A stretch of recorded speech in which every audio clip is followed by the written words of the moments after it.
Hello. The story I'm going to tell you today is called Lester and the Olympic Games. It starts with Lester sitting under the boots and shoes tree with flap-eared Lorna. Here he is.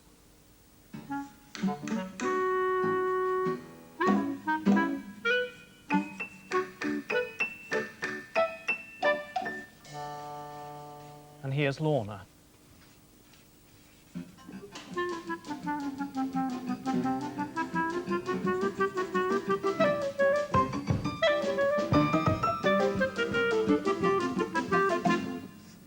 Now, they were watching television, and Otto should have been watching as well with them, but he couldn't, and I'll tell you why. First of all, here's their television set. The thing is, it was only a very old television set, and it worked rather badly. Sometimes it looked as though it was snowing, and sometimes it made the people all wobbly, and sometimes it did that thing where the feet come in the top and the man's head appears at the bottom. In fact, there was only one way in which they could make it work properly, and that was if Otto took the aerial and hung in one particular place upside down on the tree. Like that, holding the aerial. And if he stayed in that position, the television would work. But he said that he couldn't really see from up there, and after a bit he'd start moaning. And then, just at an exciting bit in one of the races, he stopped moaning. And he stopped moaning because he'd fallen off. He fell off on his head. And he bent the aerial rather badly. And he said he wasn't going up there again. It was just too dangerous. So it looked as though that was the end of watching the Olympic Games on television. And Lorna said, well, if we can't have the Olympic Games on television, we must have our own Olympic Games. We'll have some games. And they decided they'd start off with the high jump. They chose that first because it was easy to find two pieces of stick with little twigs coming out the side, and another piece of wood that went across for the bar. Lester said you had to start with it at the bottom and then raise it gradually as you got better at it. Lorna was the first person to try the high jump. Unfortunately, as you perhaps know, she won't take her roller skates off, and they sort of skidded rather as she was jumping, and it really wasn't a success at all. She landed with rather a thump. Next, it was Lester's turn to jump.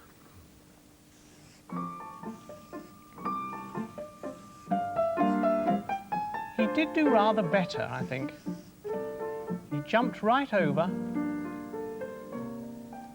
but he hadn't really got his technique worked out properly. That is, he didn't know exactly how to do the jump, and so he ended up in a rather unfortunate position with his tail stuck in the earth. And if the earth is hard, that can be very painful. So for the next jump, they moved the sticks away a bit further. And then it was Otto's turn to jump. Unfortunately, they didn't really look where they were putting them. So he jumped over the bar all right, but he went much further than he'd expected, and he landed up on his head again.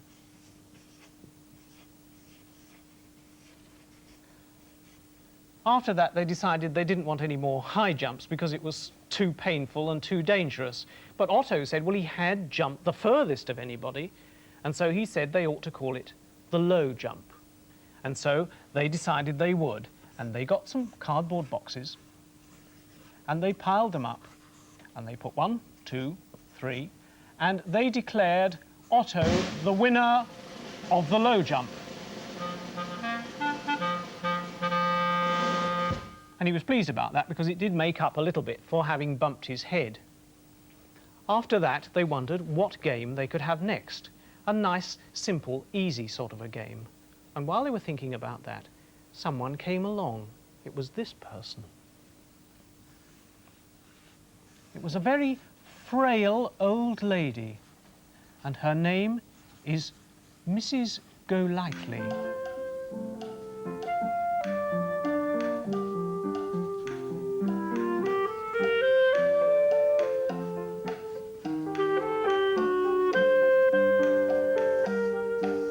She was pulling a little trolley because what she does most of the time is make cakes.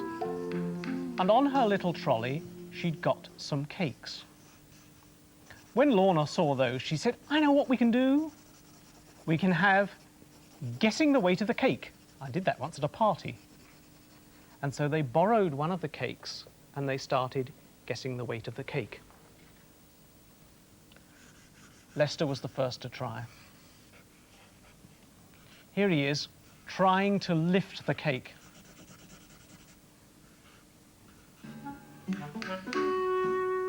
It was very, very difficult to lift, and he said, it must be at least 4 pounds, 3 ounces.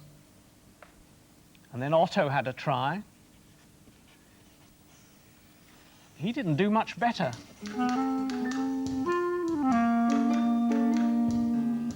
You can see he's sweating great drops of sweat. He only just manages to lift it off the ground, and he says, it must be at least 7 pounds and a bit. Lorna's turn was next, so she wasn't going to have any nonsense from a cake. Here she is, trying to lift the cake.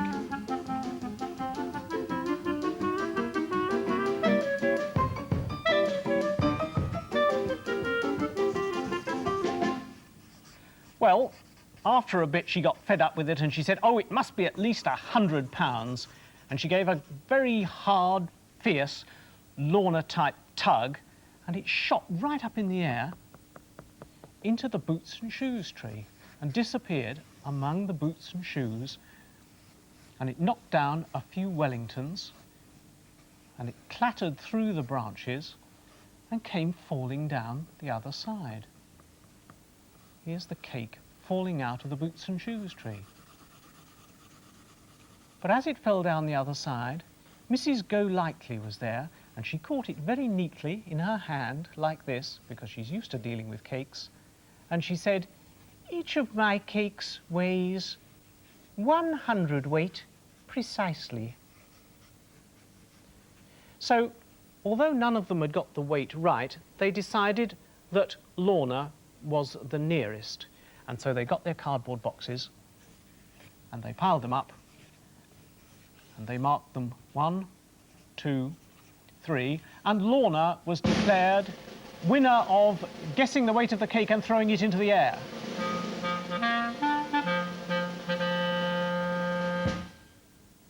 And she was very pleased about that. After that, they were wondering what the next game could be. Lester was feeling a bit left out of it because he hadn't won anything yet, and he said, I know what we could do. Couldn't we use some of these Wellington boots that have fallen down out of the tree? We could have throwing the Wellington boot. And so they did. They decided that Lorna, because she'd won the last thing, should have first throw. Here she is. Throwing the Wellington boot. Well, she gave a very good throw indeed. The Wellington boot disappeared and they couldn't find it. They looked all round for it, it just seemed to have gone. And then after a little while, it came back, like this. Here's the Wellington boot. And it had got caught over the head of a passing dinosaur.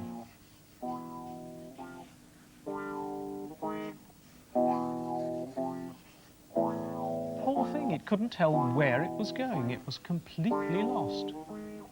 And they had an awful time climbing up to get the Wellington boot off its head again. After that, it was Otto's turn. Here's Otto throwing the Wellington boot.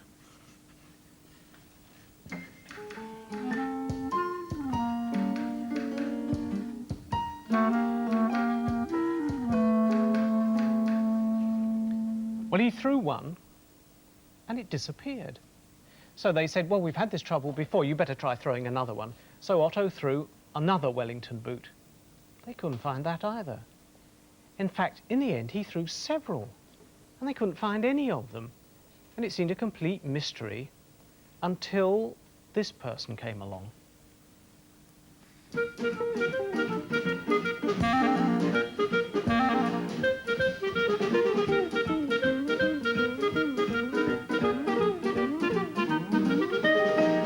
Well, it looks like 3 people because it's Plunkett Vere Smith. And he's got 3 heads. And 1, 2, 3, 4, 5, 6, 7 arms and 5 legs. And on each of his feet, 1, 2, 3, 4, 5, he'd got one of the Wellington boots. And he was carrying 1 or 2 others, and he said, here, look, people keep throwing these Wellington boots about. It's ever so good, they're a perfect fit. And so that explained what was happening to the Wellington boots. But they decided after all that Otto couldn't have another turn.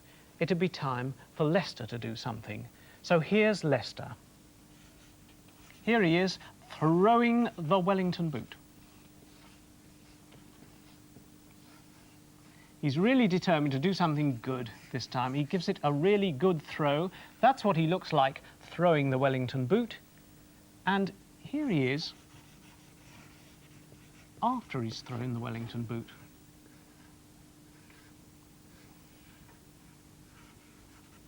Now, why does he look like that? I'll tell you, because he gave a really good throw and the Wellington boot went whizzing through the air. Whee! Thunk! And it landed right on the television set. Well, Lorna said, oh, now you've gone and ruined it. But Lester said, well, how could he have? It was broken already. Anyway, they went and they turned on the television set.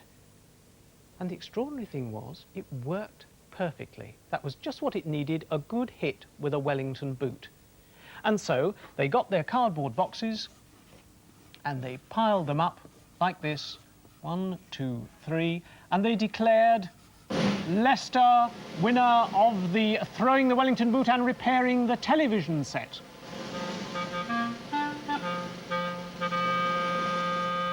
And he was delighted. And after that, they sat round and watched the Olympic Games on television, and really they were quite glad of a rest after all the excitements of their own Olympic Games.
And that's all about Lester for today.